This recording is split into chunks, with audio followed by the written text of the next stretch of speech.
আমি ছাত্রলীগের কর্মী ছিলাম না, শুধু ছোটখাটো একটা নেতাও ছিলাম, হলের পোস্টেড ছিলাম। আজকে প্রথমে ধন্যবাদ ও কৃতজ্ঞতা জানাচ্ছি হাজার বছরের শ্রেষ্ঠ বাঙালি জাতির জনক শেখ মুজিবুর রহমানের সুযোগ্য কন্যা, যার নেতৃত্বে বর্তমানে বাংলাদেশ বিশ্বে উন্নয়নে একটি রোল মডেল হিসেবে পরিচিত এবং যিনি তার লিডারশিপের কারণে আসলে আমরা দেখেছি যে বিশ্বের বড় বড় নেতাদের মাঝে তার স্থান করে নিতে পেরেছেন। সেই আমাদের প্রাণপ্রিয় নেত্রী এবং প্রধানমন্ত্রী, মাননীয় প্রধানমন্ত্রী জননেত্রী শেখ হাসিনাকে।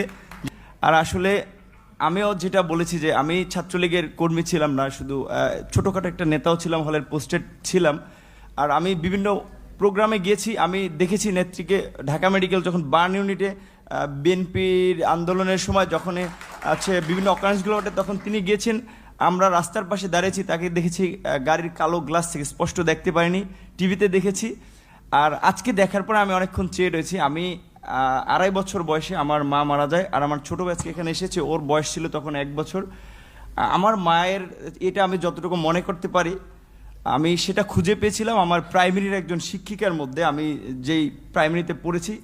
আর আজকে আমি মাননীয় প্রধানমন্ত্রী এতদিন টিভিতে আমি ওভাবে দেখতে পাইনি, কিন্তু আজকে দেখে আসলে আমার মনে হয়েছে যে তার মধ্যে আমার মায়ের চেহারাটা আমি কিছুটা দেখতে পেয়েছি, এরকম একটা জিনিস। আমাদের সকলের হৃদয়ের স্পন্দন আগামীর বাংলাদেশের প্রধানমন্ত্রী জনাব তারেক রহমান।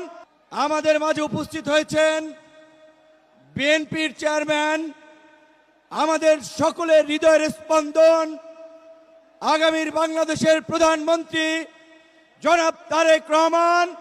আজকের প্রধানমন্ত্রী তার পিতা আধুনিক বাংলাদেশের রূপকার শহীদ প্রেসিডেন্ট জিয়াউর রহমান 1977 সালে তখনকার বাস্তবতায়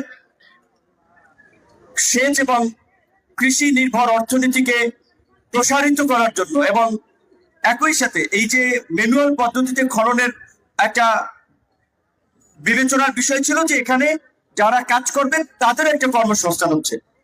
তো পিতার পথেই আমরা দেখতে পেলাম